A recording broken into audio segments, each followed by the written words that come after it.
오늘 우리가 함께 나눌 말씀 신약성경 로마서 2장 1절부터 16절까지의 말씀입니다. 로마서 2장 1절부터 16절까지의 말씀.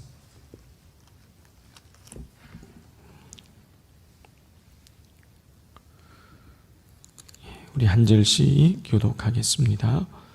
그러므로 남을 판단하는 사람아, 누구를 막론하고 내가 핑계하지 못할 것은 남을 판단하는 것으로 내가 너를 정죄함이니 판단하는 내가 같은 일을 행함이니라.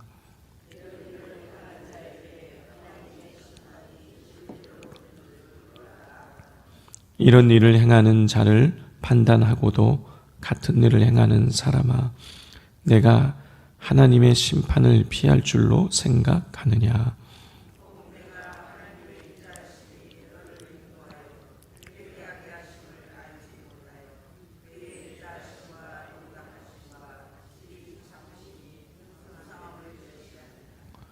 다만 내 고식과 회개하지 아니한 마음을 따라 진노의 날 곧 하나님의 의로우신 심판이 나타나는 그날에 임할 진노를 내게 쌓는도다.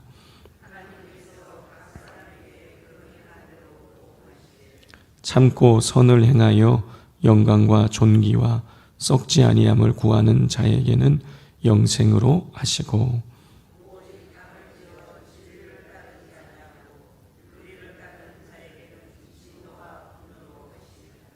악을 행하는 각 사람의 영에는 환난과 곤고가 있으리니 먼저는 유대인에게요 그리고 헬라인에게며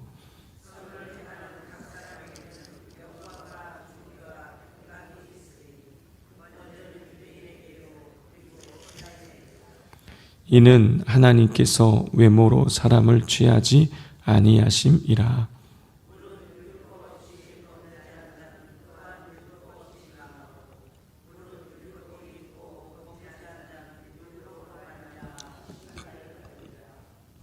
하나님 앞에서는 율법을 듣는 자가 의인이 아니요 오직 율법을 행하는 자라야 의롭다 하심을 얻으리니,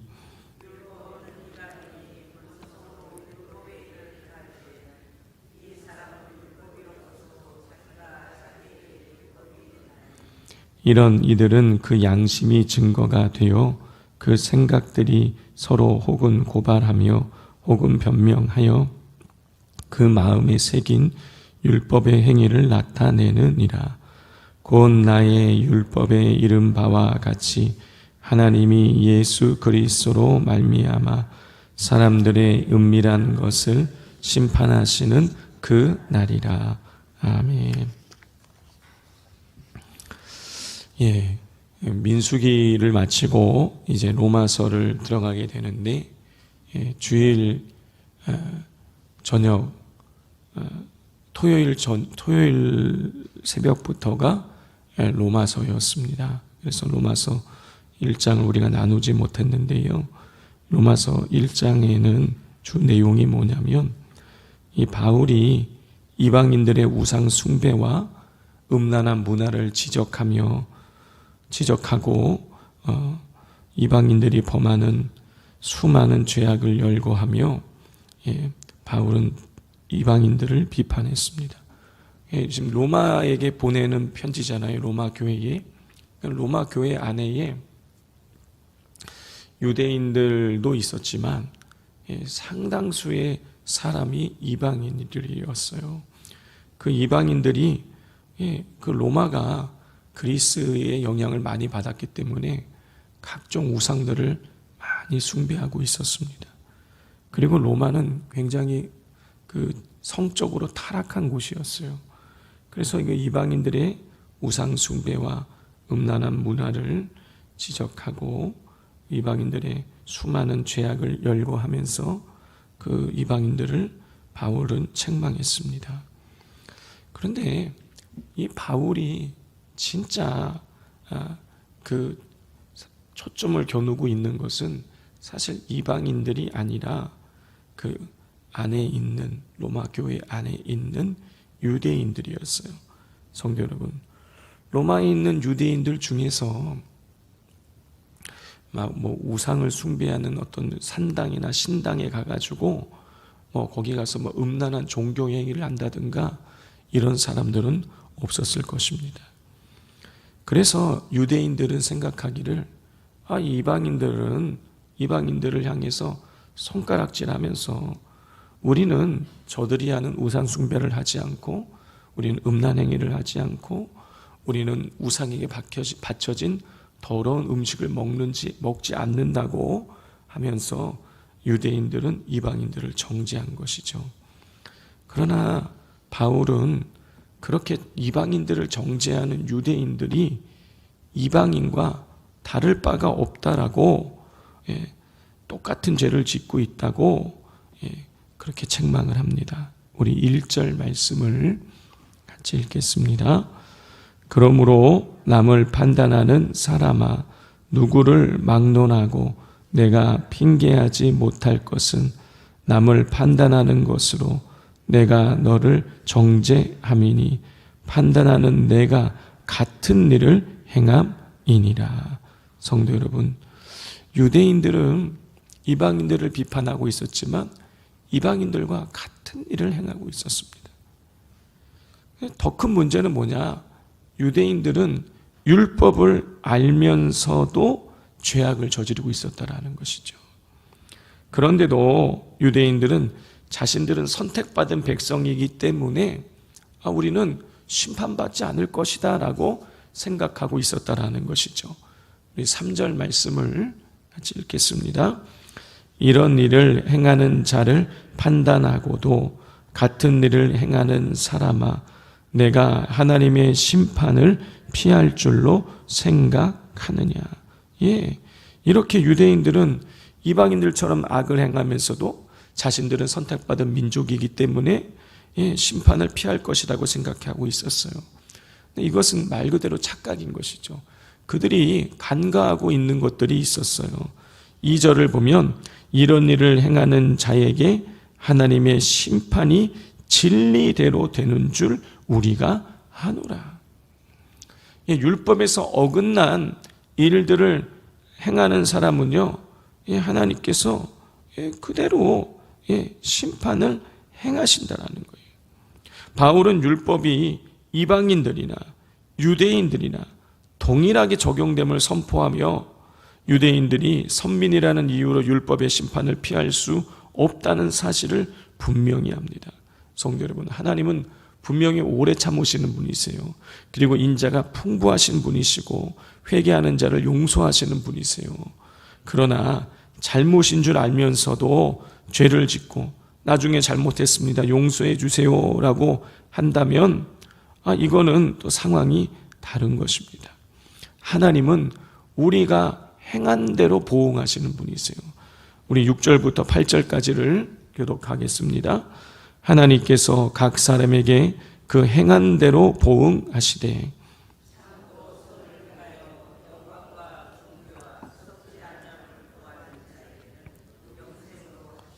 함께 읽겠습니다. 오직 당을 지어 진리를 따르지 아니하고 불의를 따르는 자에게는 진노와 분노로 하시느니라. 성도 여러분, 하나님의 기준은 유대인이냐 이방인이냐가 아니라 선을 행하며 영광과 썩지 아니함을 구하느냐, 당을 짓고 불의를 따르느냐인 것입니다. 특히 당을 지어 진리를 따르지 않는다는 표현은 당시 유대인들이 바리새파, 사두개파, 에세네파, 열심당 등으로 파벌을 이루고서 서로 논쟁하고 싸우는데 진리의 말씀을 사용한 것을 지금 고발하고 있는 것이에요. 바울은 하나님은 인종이 아니라 우리가 행한 대로 심판하시는 분임을 거듭해서 강조를 합니다. 우리 9절 10절을 같이 읽겠습니다. 악을 행하는 각 사람의 영에는 환난과 공고가 있으리니 먼저는 유대인에게요 그리고 헬라인에게며 선을 행하는 각 사람에게는 영광과 존귀와 평강이 있으리니 먼저는 유대인에게요 그리고 헬라인에게라. 성도 여러분, 하나님은 구속 역사를 위해 유대인들을 선택하시고 그들에게 먼저 율법을 주셨어요. 그렇다고 해서 유대인들은 무조건 구원받고 이방인들은 무조건 버림당하는 것이 아니라는 것이죠. 사울이 다윗에게 기름 부을 때 하나님이 하신 말씀을 인용하면서 이런 사실을 뒷받침합니다. 11절을 보면 이는 하나님께서 외모로 사람을 취하지 아니하심이라. 성도 여러분, 유대인이 하나님의 백성이 된 것은 다른 민족에게 하나님을 드러내는 사명이 주어진 것이지 그들이 배타적인 어떤 지위를 갖게 되었다는 뜻이 아니에요. 마찬가지로 우리가 신자라고 하나님이 우리의 모든 잘못을 용납해 주시는 것이 아닙니다. 외모를 보지 않으시는 하나님 앞에서 거룩한 길을 따르지 않으면서 불신자와 다른 대우를 받으라고 하는 것은 큰 착각인 것이죠. 이것은 일종의 진영 논리인 것입니다. 진영 논리가 무엇입니까? 무조건 내 편은 옳고 상대편은 그르다라는 거예요. 정치인들이 이 진영 논리를 잘 펼치지요. 여당 의원은 무조건 여당은 옳고 야당은 무조건 비판하는 거예요. 야당 의원은 무조건 야당은 옳고 여당은 틀리다고 하면서 여당을 비판하는 것이죠. 내 편만 무조건 옳고 상대편은 다 틀리다고 말하는 거. 이게 진영 논리예요. 그런데 우리도 지금 바울이 유대인들이 진영 논리를 펼치고 있다라고 비판하고 있는 거예요. 우리는 선민이니까, 우리는 율법을 받았으니까, 우리는 택함 받았으니까 우리가 죄를 지어도 하나님의 심판받아서 멸망당하지 않을 것이다. 이방인들은 택함 받지 않았고 율법을 받지 않았으니 그들은 다 멸망당할 것이다. 이게 유대인들이 이런 식으로 생각을 하고 있었다라는 것이죠. 그런데 그게 아니라는 거예요. 바울은 하나님께서 외모로 사람을 취하지 않으신다라는 거예요. 이 얘기 무엇입니까? 그 중심을 보신다라는 거예요. 유대인이냐, 할례를 받았느냐, 율법을 받았느냐, 이게 중요하지 않다라는 거예요. 중요한 것은 하나님 말씀대로 살아갔느냐라는 것입니다. 성도 여러분, 우리 13절 말씀을 같이 읽겠습니다. 하나님 앞에서는 율법을 듣는 자가 의인이 아니요 오직 율법을 행하는 자라야 의롭다 하심을 얻으리니. 바울이 오늘 본문에서 하고 싶은 말씀이 이거인 것입니다. 율법을 듣는 게 중요한 것이 아니라는 거예요. 외모가 중요한 것이 아니라는 거예요. 진짜 중요한 것은 말씀을 지키느냐 지키지 않느냐에 달려있다는 것입니다. 그러므로 말씀을 내가 많이 알고 있는 것에 만족하지 마시고 말씀대로 행하며 살아가실 수 있기를 바랍니다. 우리가 신앙생활 오래 하다 보면은요, 성경을 어디를 펴서 설교를 하려고 펴도요, 오늘 또 목사님 이런 말씀하시겠지, 그러고 대충 감이 오고 그렇게 진짜 설교할 때가 더 많아요. 그러나 중요한 것은 내가 아는 게 중요한 것이 아니라 여러분 그대로 행해야 된다는 것입니다.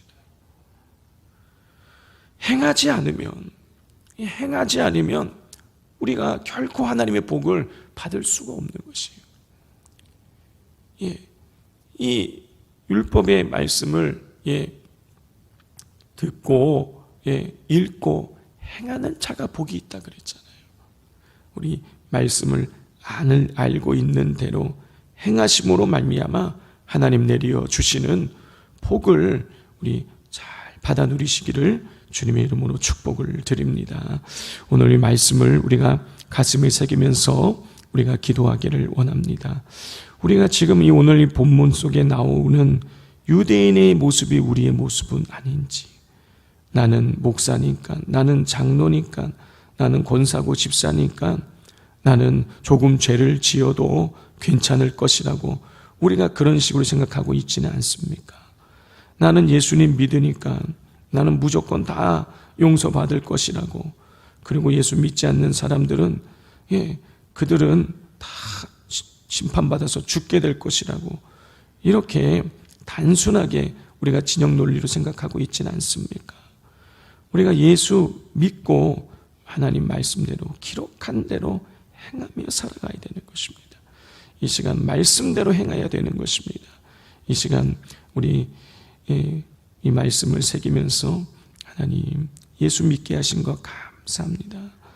우리 먼저 감사함으로 고백하고 또 구원의 은혜에 대해서 감사하시고 더 나아가서 하나님이 이제 하나님 말씀을 먼저 받은 자로서 말씀대로 행하게 하여 주옵소서.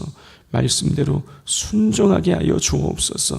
순종의 제사를 올려드림으로 이 세상으로부터 하나님의 영광을 드러내고 세상으로부터 칭송받는 정말 하나님께서 기뻐하시는 삶을 살아갈 수 있게 해달라고 기도해 주시고, 이 한 주 동안에 하나님 우리에게 성령 충만함 주셔서 성령을 따라 행함으로 말미암아 하나님 세상을 정복하고 다스리며 세상을 변화시켜 나가는 능력 있는 삶 살아갈 수 있게 해달라고, 내 안에 변화시킬 수 없는, 우리 가정에 변화시킬 수 없는, 하나님 내가 속한 공동체에 변화시킬 수 없는 그런 일들이 있다면 하나님께서 능력으로 성령으로 역사하여 주셔서 변화의 역사가 드러나게 해달라고, 내가 성령 충만해서 나부터 변화되어져서 내 삶의 모든 영역이 변화가 나타나게 해달라고 우리 기도해 주시기를 바랍니다. 이 시간 우리 주여 삼창하고 기도하겠습니다. 주여 주여 주여